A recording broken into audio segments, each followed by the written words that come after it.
A long time ago, wolves used to roam across most of North America.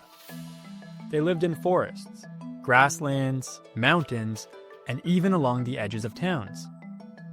But as cities grew and farms spread, people started seeing wolves as dangerous.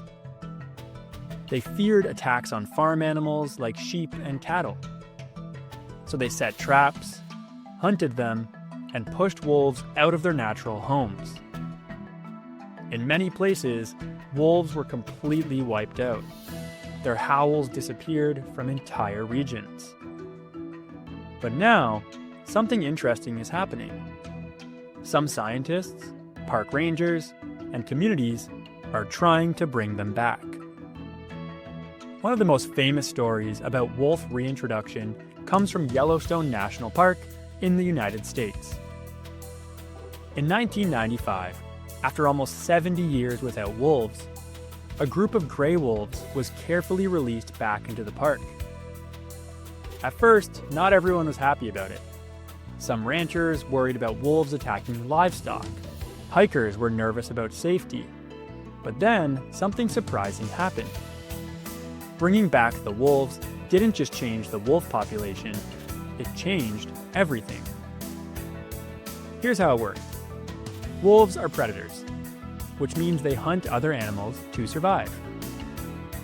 In Yellowstone, they mostly hunted elk and deer, which had become too common without any natural enemies. These animals were eating way too many plants, especially young trees like willow and aspen.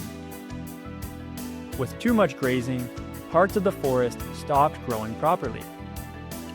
But once the wolves came back, the elk and deer became more alert. They moved around more and avoided open spaces where wolves might hunt them. This gave the plants a chance to regrow. More plants meant more food and homes for other animals. Birds returned. Beavers came back and built dams, which created better wetlands. Even riverbanks became more stable because roots were no longer being eaten.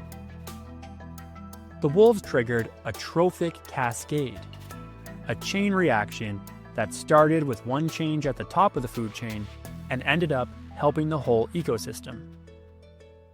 This story has inspired other places to ask the same question. Should wolves return to wild areas in Canada too?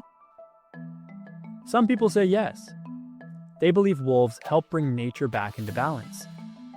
They control the population of prey animals, support plant growth, and bring other species back.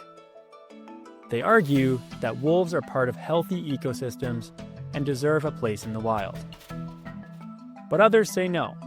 They're worried about wolves attacking livestock, like sheep and cows, or getting too close to towns. Some farmers don't feel safe letting their animals graze freely. Others say we have to be careful about how humans and wolves share the same land. It's not always easy to protect both wildlife and farms at the same time. So this isn't just about wolves. It's also about us. It's about how we share space with nature, how we solve problems when interests collide, and what kind of future we want for the land, the animals, and ourselves. Now it's your turn to join the conversation. Here's your writing challenge. You're going to write a persuasive letter arguing for or against bringing wolves back to a region of Canada. First, choose your position. Are you in favor of reintroducing wolves, or do you think it's a bad idea? Then, support your opinion using clear reasons. What do wolves do for the ecosystem? What are the concerns people might have? How would your plan address both sides? Use facts from the video or article to support your ideas. Be polite, clear, and convincing. Your voice is powerful, and this time, it speaks for more than just people.